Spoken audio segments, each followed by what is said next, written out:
Santa's sled is obviously a UFO, so what planet is St. Nick from?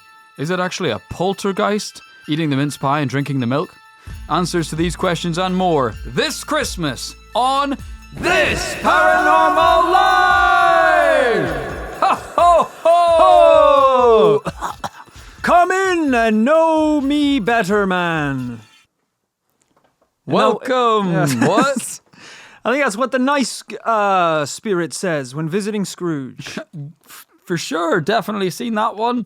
Hello and welcome to a very festive edition of This Paranormal Life. If you're listening to this on your podcast app of choice, hopefully you're hearing some jingle bells thrown in there somewhere. If you're watching this on youtube.com, hopefully you're seeing our insane surroundings of Santa hats, woolly jumpers, and tinsel. Thanks to Rory. You've done a great job with the place. Thank you so much. We're both wearing festive jumpers, as you said.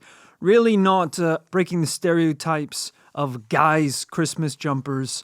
Mine is just a black sweater that has a bunch of Guinness pints on it. Yep. And yours is a green jumper that says rain beer and has what looks like a can of Corona with antlers. Which is, yeah. Is that the best they could do for a Christmas pun? I mean, yeah, it's either that or Beermas. Yeah, it's not that good, is it?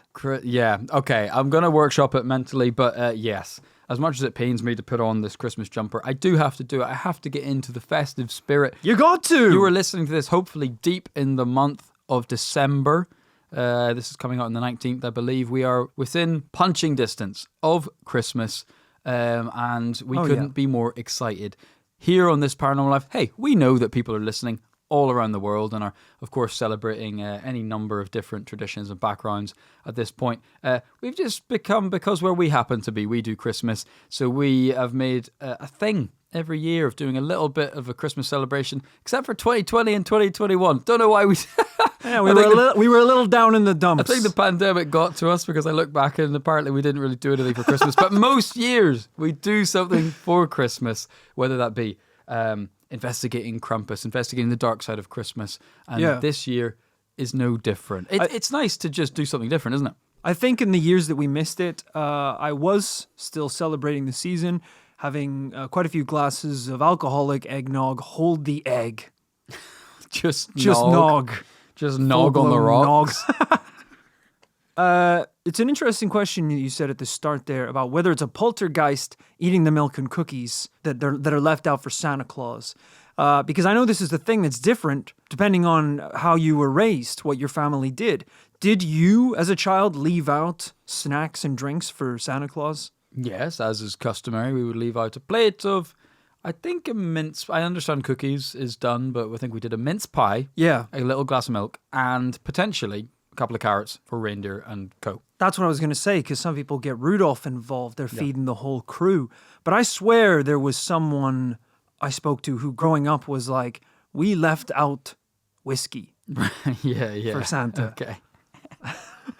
We left out a Playboy, a Jack Daniels, an ice, and a small Cuban. Right, yeah, a carton of smokes. You know, he's had a long night. He's had a long night. He deserves it. Yeah, like, let's face it, if you hit 12 joints in a row and every single one is milk and cookies, Sorry, if you hit 12 joints in a row, I don't know if you'll be able to find the next house. No, I mean, like, go to the houses. You know, he's got a long night ahead, so I bet he is hitting 12 joints. 12 blunts, too. The 12 blunts of Christmas. He's not. He's definitely not.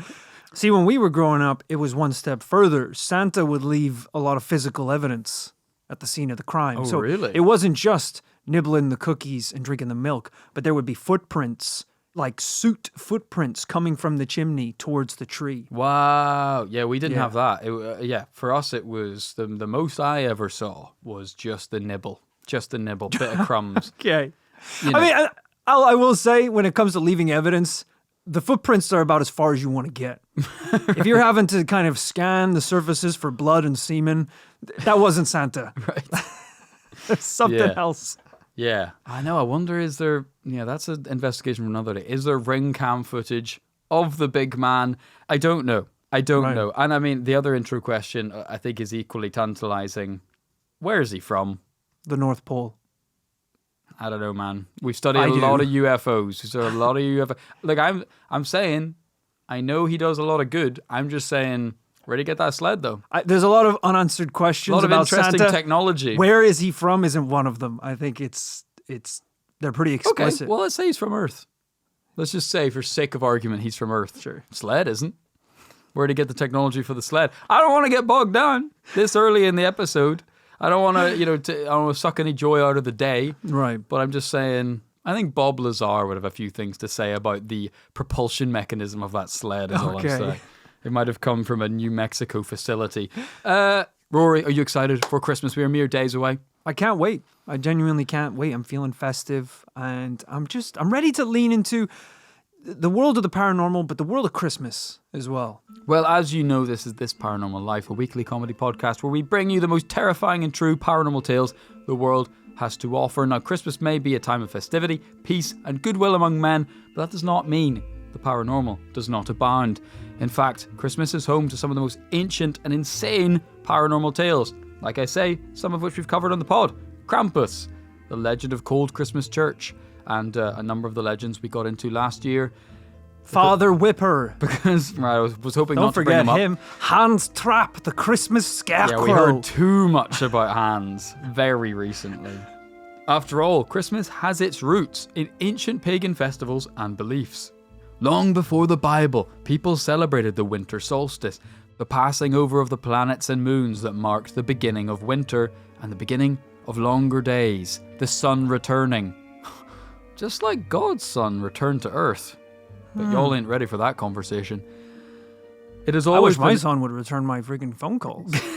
I'll settle for that. Yeah, you abandoned him and the others.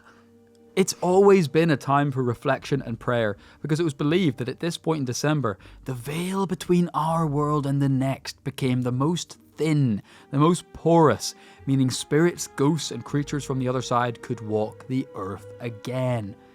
One of the festivals that became Christmas was the Germanic Yule festival. Oh, yeah. And people think that might have been a festival of the dead. So for thousands of years in the dead of winter, humans have gathered in the night around the fire of the Yule log to keep themselves warm, but also to tell stories about ghosts. Ah.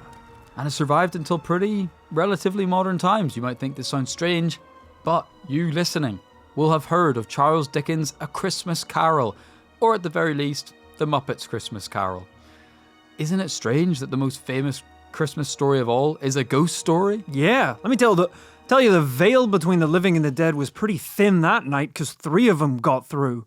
Yeah. 3 little spirits came to visit at the party. Yeah, you might have thought Dickens himself was in Liverpool the way he time slipped. He didn't just time slip, on a banana peel. He was time tumbling through wormholes, past, present, future. So yeah, I can see this. This is interesting. When people think about Christmas, they think about the colorful lights and the presents and family and love. They should be thinking about the dead. They should be thinking about ghosts and demons and nighttime. And reindeer piss. Did I bring that up last week? Too often. Way too often. You are absolutely right, Rory. That's why I thought this Christmas, here at This Paranormal Life, we'll revive the ancient tradition and have a real Christmas, a spooky Christmas, where we gather around the fire at night on Christmas Eve and tell some of the spookiest real paranormal tales of winter. What do you say? Let's do it. So normally we'd investigate a paranormal tale and decide whether it's real or not, but this time, listeners, sit back, relax, grab a jumbo XL glass of Baileys, ideally big enough for your family to worry that you're going to ruin Christmas again, and enjoy these winter fables. It's 1970 on a dark and freezing winter's night in Chicago. We're inside St. Michael's Church in Old Town Chicago, where the parish priest is conducting a midnight mass. Have you ever been to a midnight mass before? Oh yeah. Really? Have you? No, I don't think so. This is a church service that goes at midnight so that it bleeds into Christmas. Is that the idea? The idea goes, I think, in general, that Catholics are not good at being Christians. Just, we're kind of lazy. I mean, I'm not practicing, but I was raised that way. Sure. And that is to say, I'm obviously being facetious, but the idea being that we're a bit lazy and a bit, more laid back about the whole practicing the thing. And generally trying to cut corners. Right. At least in the Irish Catholic Church. So the problem is, Everyone loves Christmas Mass. No one doesn't. No one said they don't love Christmas Mass. The problem is, it's Christmas Day. You want to lie in. You've probably been drinking the night before. So getting up for that early service, it's a bit of a push. So why not? Technically, if you go to Mass at midnight, you've done it on Christmas Day. You're kind of good for the next day. So I actually don't know if that's how it started, but that seems like a good logic. And so the idea being, you would get it out of the way for the following day.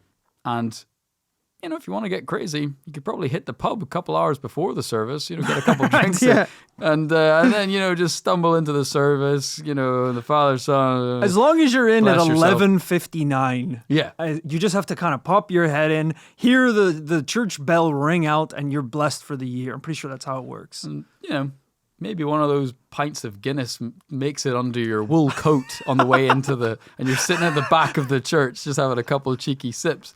Who knows? Head down in prayer, sipping gently from a fresh Guinness. I mean, that's kind of similar to my church experience on Christmas Day. My mum, obviously, bless her heart, angel on earth, loves to go to church every single Christmas. Yep. Me and my brother, we're more on the lazy side.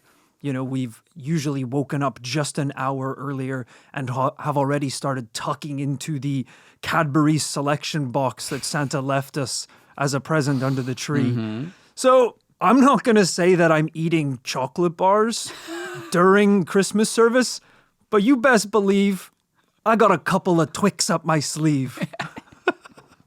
I got a couple Twix betwixt my forearm and my bicep, just hidden in there. It's like, Rory, are you flexing at the back of the church? I'm just holding them still.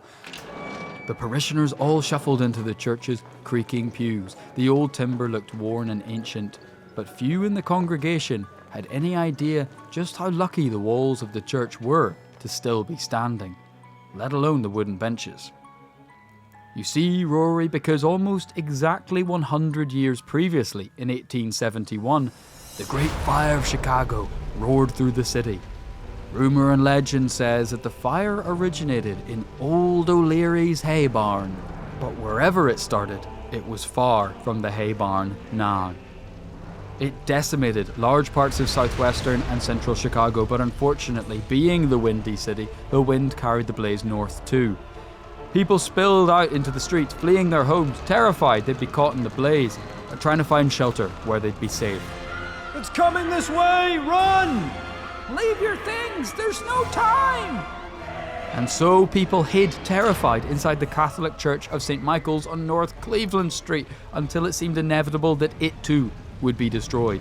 So the priests and parishioners loaded the church's treasures onto a cart and fled.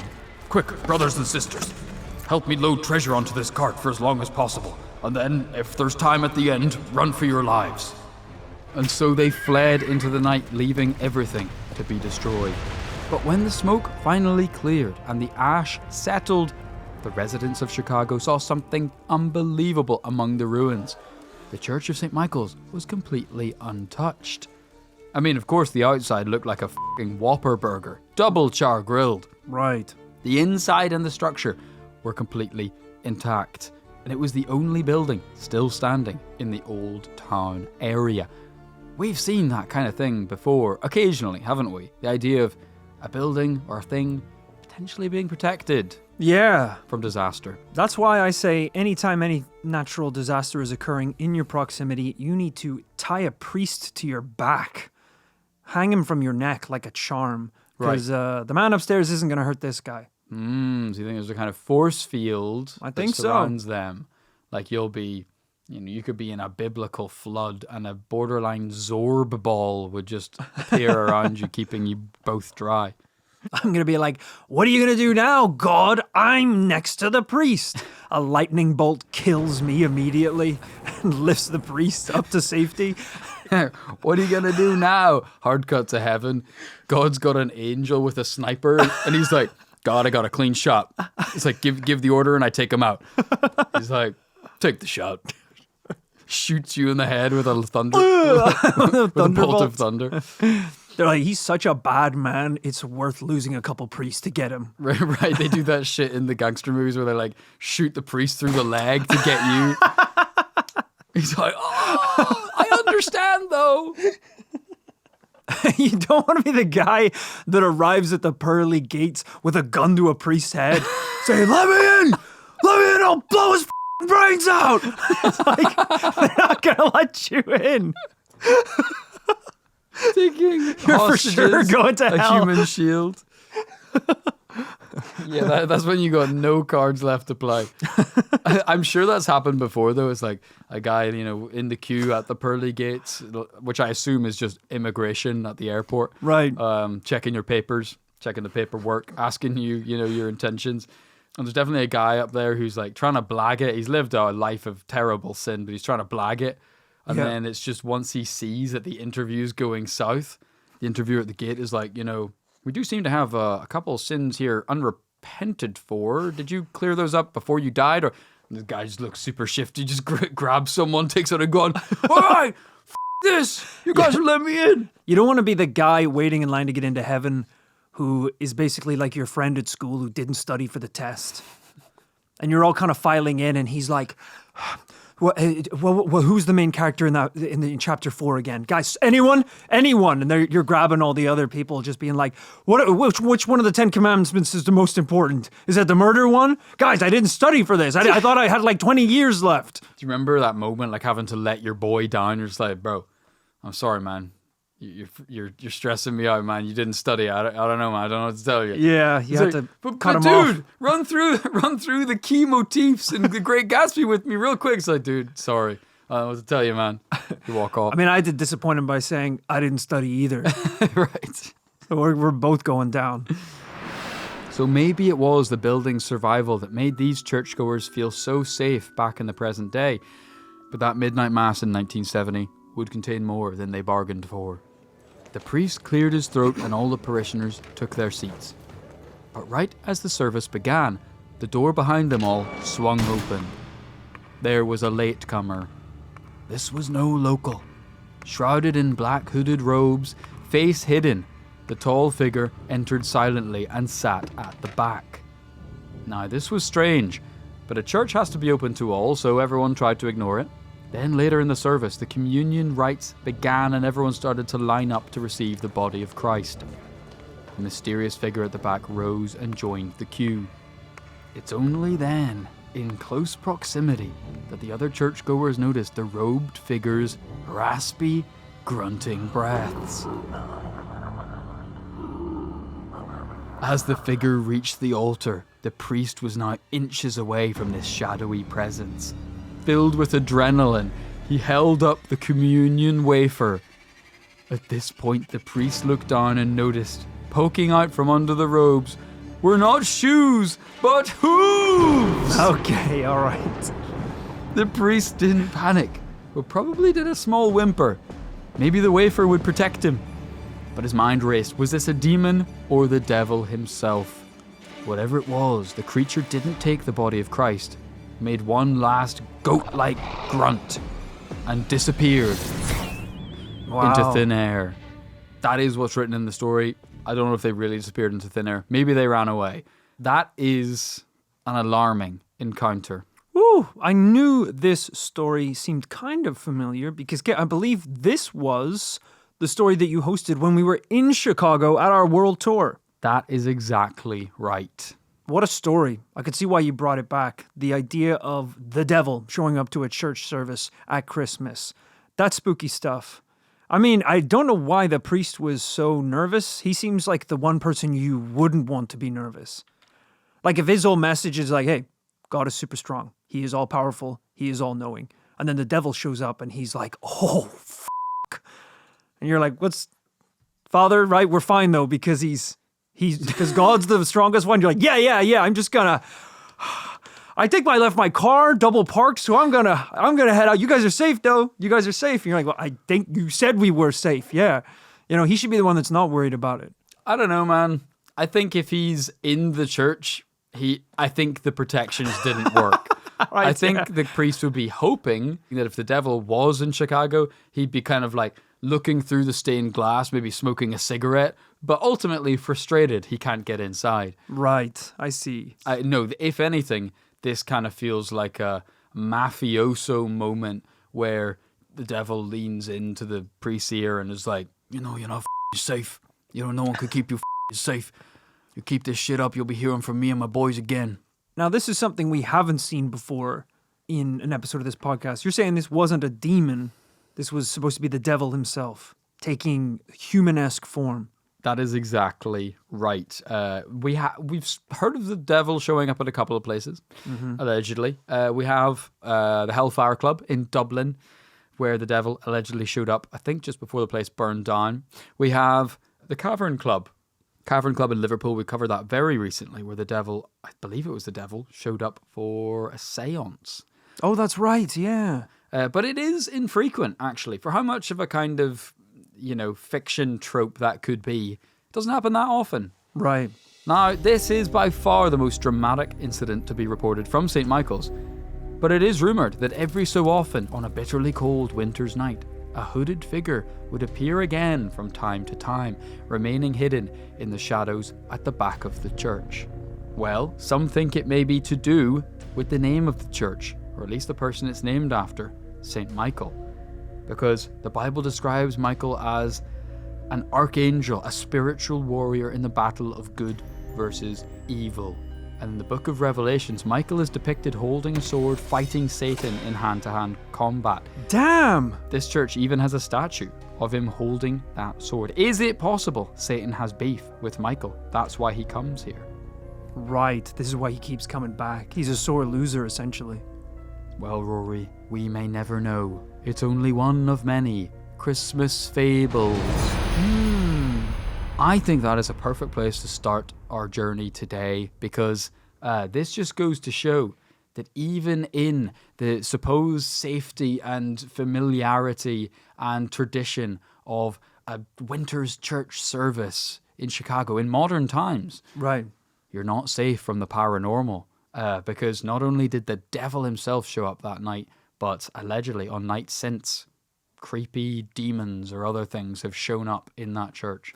Yeah, if you get reports that the devil is coming to church services, look into that church. Look into that church, because I don't know what message they're spreading. I think if we learned anything from the Cavern Club, it's like, lift the floorboards. Dig up the floorboards, because last time we checked, there was a satanic temple underneath a music venue. Right. So, I think I said when we were in Chicago, this is kind of like, if you're a presidential candidate that's, a little controversial, but you think you're in the right, and Nazis start cheering you on from the sidelines, reconsider your values and your message. Right. Because you're clearly not doing something right. So if you're a priest and you're like, and that's kind of the lesson that we're going to cover today, and then at the back you hear, hell yeah, preach, brother. It's like, ooh, is that... Okay, so that's the devil back there, and he's really connecting with some of the shit I'm saying. So, maybe I'm in the wrong here. I don't know. He's clicking every time I say something.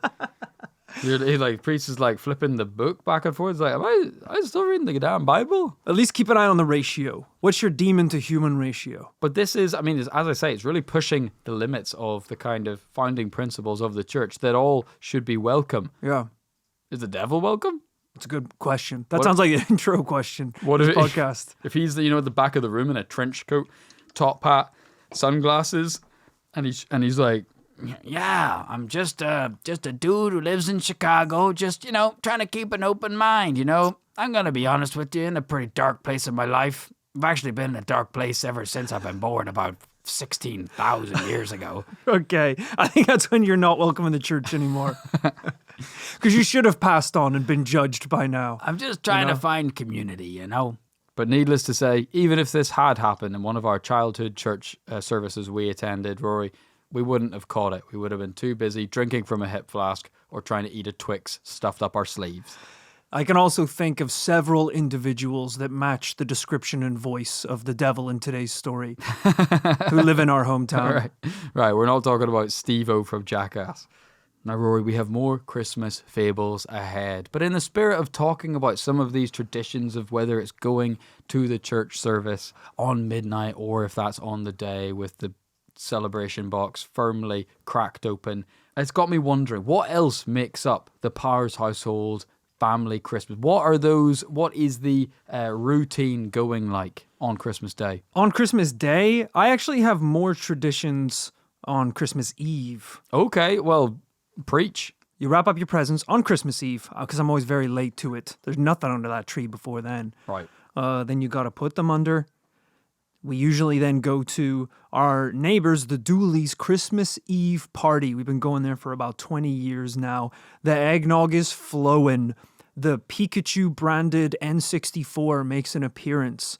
And we have a tournament every year where we compete at Pokemon Stadium 1, 2, Smash Brothers, and I believe some very ancient WWE video game, which is just incredible. So this is really, I don't want to say this is a recurring theme of your life, but this is a party that is, by all accounts, completely frozen in 1998. 100%. Yeah, very little has changed. If someone so much as tries to pull out their smartphone at the party, it's like, dude, not slapped cool. out of the hand. Yeah, it's not authentic. And then every Christmas Eve, we watch the greatest Christmas movie of all time, which is, of course, Muppet Christmas Carol. We've watched it once already this season. That's insane. So early. It is very early. Yeah. We're only allowed to watch it once a year, and that's Christmas Eve. I'm not even allowed to listen to the songs, or my siblings would disown me. But that's pretty much all of the Christmas Eve traditions. Oh, interesting. Okay, short but sweet. Yeah. And Christmas Eve, of course, is... it's a strange one in this part of the world, because in other parts of the world, Christmas Eve's the big one.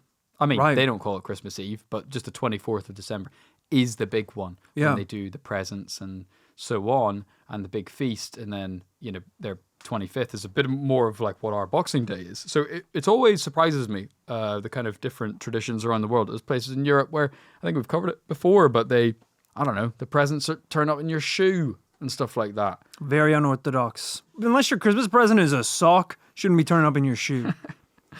What about you? Any Christmas traditions you're looking forward to? Well, I think I mentioned last week that, of course, I kind of refuse to get anyone anything. I refuse to engage in the season of goodwill. Yeah. It's a capitalist nightmare. And, I just don't really see why I should do anything for anyone else. Kind of a bad attitude to have around the holidays, but as I said, usually my family stages an intervention around Christmas Eve, saying that I'm going to ruin Christmas again, that my wife is going to finally leave me, that I'm kind of ruining my daughter's childhood. So usually then that kind of the guilt kicks in enough for me to then panicked, go shopping on the 24th. Get in a few things for the big day, Instead of ghosts from the spirit world telling Kit how to appreciate Christmas, it's really just all of his friends and family telling him he's a bad person. Yeah. And he's like, oh, so you want me to change? And they're like, no, we want you to leave. We gave up on change a long time ago. Right. Some of us are here to kill you tonight. Right. Yeah, but me at the dinner table with my wider family, just like rolling my eyes and everything, like, God, Christmas sucks. This is so boring. And like my dad snaps and is like, you weren't invited. You weren't invited. You just came. You came. No one wants you here. You've been doing this for years. I'm like, nah, yeah, whatever. They cook like an enormous turkey and you're like, guys, I'm vegan. You swipe it off the table onto the ground. They're like, fucking hell, that was 4 hours of cooking. They're right at the end of Jingle All the Way, tears in their eyes, and you run into the room, turn it off. Boring. My 2-year-old daughter's unboxing her presents in the morning. I've got her stocks in Tesla. I'm like, analysts actually say it's pretty overvalued. Personally, I think it's going to be worth a lot someday. Oh, God. Okay, so you're going to have a good Christmas, whether anyone wants you to or not, by the sounds of it. I always do. I always do. Like I say, we have more fables to get into right after a couple of words from today's sponsors. I'm not ready to go to the ads yet. I'm not ready. Because you got me thinking about Christmas now. And here's an interesting thing about Christmas. Christmas is when I consume... Sorry. Can we pause it until after the ad? No, I really think this is like an important talking point, and I think people are going to want to hear it. And I don't know if we'll get back to it after the ad, so I think we should talk about it now. So Christmas is when short? It depends how long you keep interrupting me for, And it's an interesting thing I think we should talk about. And I don't like the way that you're railroading me. Just try and keep it short then. Christmas... Now I'm kind of trying to remember what it was because it felt really important at the time. Okay, well, sounds like. So Why no, don't it we was, do the ad break? no, because I'll lose it. I'll lose it if we don't do. if we don't say it now. I'll lose it. So give me a second to find Phil, it. play the ads. And I'll no. Here's what I'm gonna say. Christmas is the day. I think Christmas is. Here's the funny thing about Christmas. The funny thing about Christmas is You can't remember. I can remember. I can. I think Christmas is the day I drink the most different types of liquid. Mm-hmm. You know, just thinking about it. Like what? Like what liquid? So I don't. I felt like Because this if is it's more three, of a if there's like point. 3 liquids, that's not like impressive or good. Yeah, like milk, water, and juice. How nuts is that in 24 hours? Toddler. You know, I'm just because I don't really. What are my liquids every day? It's always water and like 2 other things, right? A coffee, max. That's it. I can't believe you paused the ads. You for know, this. so but think about Christmas. You know, you're having water in the morning usually, maybe a coffee then to get ready. Then hey, oh, we having breakfast? I'll have a glass of OJ with that. This is a normal day so far. Completely normal. Oh, the family's here. Time for more water. That's right.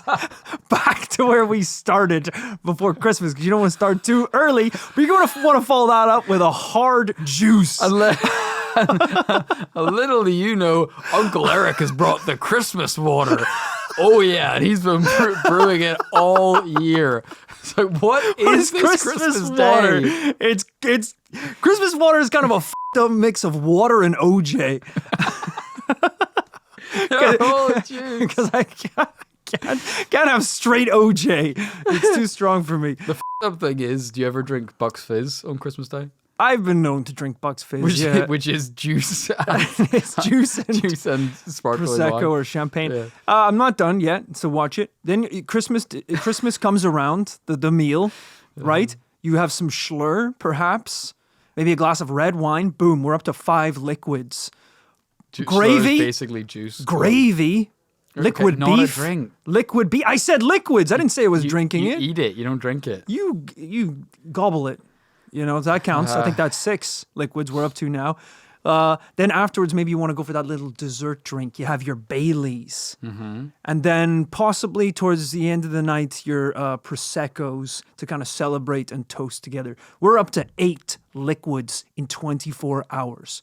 That's insane. For me, that's insane. I think it makes sense. People usually feel very ill by the end of the day. Oh my God, yeah. You throw a beer in there for good measure, you're up to 9. I might see if I can hit 10 this year. That is a witch's brew in your 10 stomach. liquids in 24 hours. All right, leave that with me. I'm going to see if I can do it. Let's pay some bills. Okay, we're back, and all Rory's talk of drinking made us have to go get some beverages. Oh, yeah. There it is. I'm about to crack into a Christmas water. Oh, God, it went everywhere. God damn it. I knew this was a bad idea. Shit. For God's sake. We need towels. Phil, can you get towels or cloth? This is Rory 9 times a day on Christmas Day. Oh, I need towels. Oh, my I got Christmas water. My juice. Jesus. Okay, we're just going to keep going. You're making this a dreadful experience. Can I say that? Is this what you do on Christmas Day? My quest to consume 10 liquids has gone very bad. Even the first one exploded. And I'm not even 1 Christmas water deep. This is going just like a family Christmas. Off the rails, quickly. Okay. We got more stories, Breaking right? the fourth wall. We have got other stories. Oh, here we go. Phil's got the stuff. All right, hey. Thank you, Phil. Are you done interrupting? Can you just do Sorry. it quietly or something? I'm just going to clean this up. So you tell the story, though. Yeah, all right. I'm probably just going to wait and then edit this out. No, it's fine. You can do it. So, yeah, just... You can tell the story, man. There's too much dead space. You know we can edit the podcast. No, tell the story. We're not editing this one because it's going to be really close to Christmas, so we're doing it all in one We are thing. editing. We're obviously editing. There's It no would be time. Terrible if we didn't edit it. There's no time. I got 10 liquids. Hey, I wonder if there's any more Christmas ghost stories out there. Kid, are there? I'm trying to do a segue so we can kind of we get got back into that. the We story. got- Rory, we talked about St. Michael's Church in Chicago, and while that story is known by many people in the area, our next fable is probably never before told, as it's a tale from Reddit. Self-posted by user Brian. I think that's 9 ends. Brian with 9 ends. On the Paranormal subreddit. Are you ready for a more personal paranormal tale, Rory? I absolutely am. Brian writes, this happened in the winter of 2009 or 2010. I was home from college and sleeping at my mom's place. I was on the 3rd floor in the house she grew up in with her brother that she still owns in South Boston. The house has been passed down through the family since we emigrated from Ireland in the early 1910s and bought it whenever my great-grandfather or great-great-grandfather had enough money, at some point pre-World War II. I was trying to sleep during a winter storm, and I had been staying up late playing Call of Duty, so it was maybe midnight or 1 a.m. All the windows were shut. As I was laying in my bed and trying to drift off, I thought I heard something. Yes, I was definitely hearing something. I could hear an old radio, like something out of the 1950s. It had a distinct, old radio sound. I listened to a lot of Boston sports radio at the time, but this sounded like something out of an old movie or something along those lines. Kind of warm, tube sounding. I owned tube amplifiers at the time, and I had a similar warmth to that sound. This is weird. I couldn't tell where it was coming from laying down, so I got up. What was weird was, when I got up, the sound would go away. I walked around the floor probably 3 to 4 times, confirming there wasn't just a radio on, but that it could be heard in my bed. It was just all very strange. Eventually, I went to bed. Back then, I used to listen to rain recordings when I couldn't sleep, so I probably did that. The next day, I told my mom about what happened, and she tells me that my great-uncle used to sleep in my exact room, and every night before going to bed, he'd listen to the radio when he was a kid. I don't like that. It was my first 100% first-hand experience with something like that. Something paranormal. Oh, that's creepy. I don't like that one at all. Wow, what do you think? A ghost radio in a snowstorm? Yeah, I mean, what did he hear anything discernible through the transmission? No, I don't think so. Whew. I think because it was almost so faint, he was like, am I hearing something? And then kind of was like listening close, was like, yeah, definitely am. Stands up, it stops, lies back down, hears it again. Yeah. It's tough, isn't it? I mean, if this is a house that they've had through generations, presumably there is a lot of stuff from the olden days still in the house. And I do know on storms, I don't know how the science behind this, but storms can activate electronics. They can. You know, like thunder. I remember being a kid once. No, you're making that up. No, I'm not. Definitely not. What are you talking about? Storms can activate electronics. I'm pretty sure. This isn't the X-Men, dude. It doesn't. Wind doesn't make a radio. Don't make me look it up. It can do shit. It's electric. I don't even know what I'm gonna text to find this. Can storms turn on electrics? Because I remember very specifically, as a child, a wicked thunderstorm sweeping through Savannah, Georgia, and a thunderstrike blasting right by the house, and one of my little toy fire trucks essentially becoming sentient like Optimus Prime and blasting across my bedroom floor. It went Lenin mode. Must destroy capitalism. I don't think this is an urban legend. You've never had this happen before?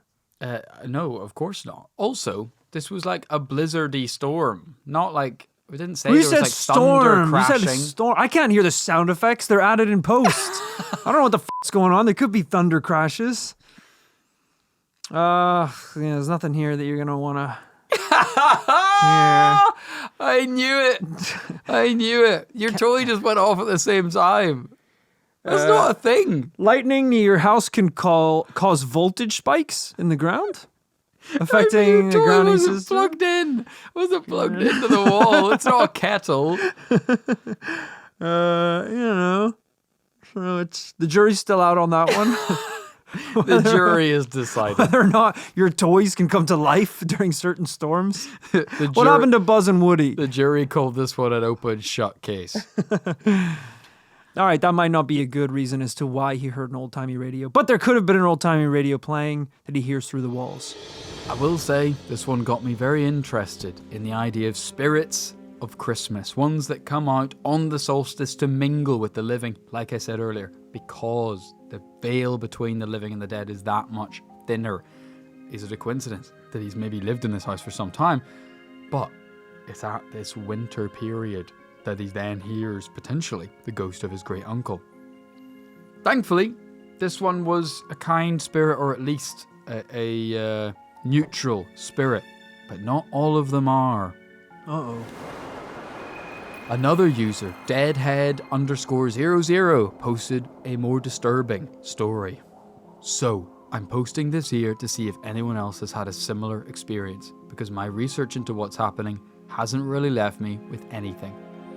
My family and I used to set up a nativity set all the time for Christmas. It sits right on the table, under the TV, in the living room. There's no easy way to say this. Every year that we have had the nativity up, Joseph always ends up getting turned to face completely away from Mary. Whoa. How are your parents doing, bud? They still together? The full back turned towards her. My mother and I used to... Do you think it's one of these things where, like, the kid asks, he's like, Dad, why is Joseph turned away from Mary? And Dad's like, no, I don't understand. I guess, I don't know. Maybe Mary doesn't listen to him. Maybe Mary doesn't do the things Joseph asked her to do, even when he said how important it is to her. And then the mom's just like, well, maybe Mary's feeling a little unappreciated at the manger. You're like, okay, I'm sorry I asked. It's like, oh, unappreciated? Maybe Mary shouldn't have gone out and f***ed her personal assistant. Huh? It's like... Yeah. Completely losing the drape of Christmas. Maybe if Joseph wasn't such a little broke bitch, we could afford to live in an actually nice house that wasn't a manger. Maybe Joseph's wondering why 9 other dudes are showing up to the birth of his child. How about that, Mary? My mother and I used to always think it was my stepfather moving it just to mess with us, but he would never admit to it.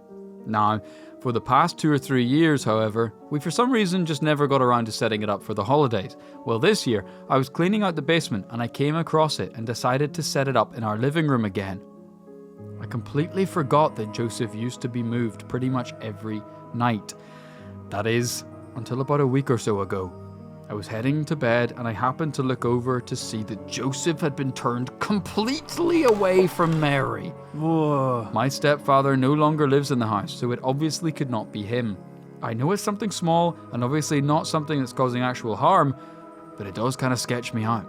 When is this from? Recently, like right? a couple of years ago, yeah. Man, you got to get some CCTV camera on this thing. You got to get some night vision cameras. If it's happened consistently, you should be able to capture it. Again, Rory, not possibly a tale that we would ever have enough evidence or information on to possibly come on a conclusion on, but just enough to give our listeners the willies this Christmas. Whew. The idea between these 3 fables that as cozy as it is, and as lovely as it is, and as much of a time of goodwill amongst men as it is, maybe they have to be careful out there because the spirits still abound at Christmas. I like the idea of the grandfather's record player activating while he was asleep. Because that's kind of a nice thing. If it's Christmas, and as you said, it's easy enough for spirits to kind of join us for a little bit, at least they're coming back at quite a nice time. I'm sure a lot of them just want to hang out with the family for one more night. As you said, just spend some time in their room listening to the records. If the spirits are turning up on Halloween night, they have a different agenda, I'm sure. So it's nice to know that even when spooky stuff happens at Halloween, it's done with some good intentions by the spirits, at least. Right, you're saying this is a kind of Disney Pixar's Coco, where, it's Christmas time, little kid lays his head on the bed and just hears, "Remember me." Right, yeah. Every time you stands up, silence. Yes, it's the ancestors speaking through and saying, hey, we want a seat at the table. Right. Even the ghosts that visited Scrooge, they were allowed back on Earth, but they were there to teach a man about the value of Christmas. It would have been a whole nother story if one of the angels was like, God, we got a problem. The ghost of Christmas present, he's gone AWOL. We think he went to see his kids. We shouldn't have given him 24 hours back on Earth. Right. He's scaring people at a church. This is when a prisoner gets like a day off to go to a funeral and they just like don't come back. Right, They have to start a manhunt. So, this is nice to hear. Some of them are behaving themselves. Rory, as I say, this was a Christmas special after all, which is why at the end of this episode we're not going to come down as something as banal as a yes or a no as to whether these cases are real or not, although between you and me, I wouldn't want to be telling the devil he's not real.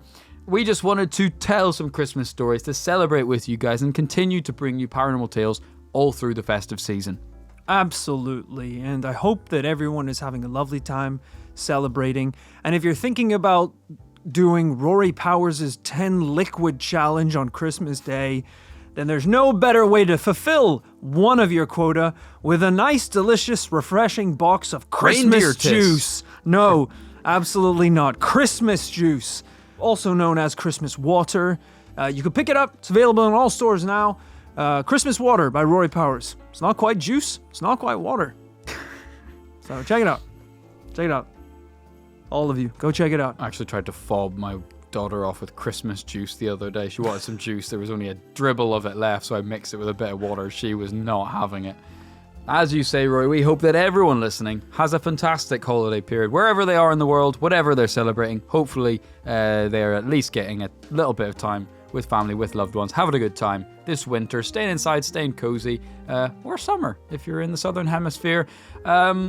And if you find yourself in the midst of the festivities, which some people do, where, let's face it, after about 35 minutes, sick of your family, sick of your friends, you know, it's all nice for about 20 minutes, and then you're like, no, I need some me time. That is why we're going to keep you guys stocked with paranormal episodes. And what a stock we have. Today, the one you're listening to, is only the beginning, because we have a roster of episodes coming out over the Christmas and the New Year to keep you entertained. We got some great stuff coming up. Next Tuesday is our annual Best of episode, where we take some of our favorite moments from this year and compile them into one big episode as a way to look back on an incredible year of this paranormal life. But don't fret, you also are going to get a little treat later that week in the form of a free bonus episode. Those bonus episodes are only possible through the incredible support of our patrons over on patreon.com, who help fund the show and make it able for us to create this bonus content. One of our favorite episodes is going to be going out for everyone for free on that very same week. And speaking of patreon.com, if you want some extra bonus content this Christmas season, or are looking for a way to just treat yourself or a loved one, why not head over to patreon.com/This Paranormal Life, because in just under a week, maybe 2 weeks before New Year's Eve, we're doing our huge annual Q&A bonus episode where we answer, God, it looks like it's going to be over 100 questions from the community about our favorite cryptids, about our favorite stories, our own paranormal experiences. And I don't want to say things get boozy when we record this, but let's just say, we don't have to worry about the old 10 liquid challenge when we're recording that episode. So check it out if you want to. We've also got after parties as well rolling out all throughout Christmas and the New Year. Tons of stuff over on Patreon, but tons of stuff right here also on the main feed. So tune into those. Head over to patreon.com to get access to those episodes.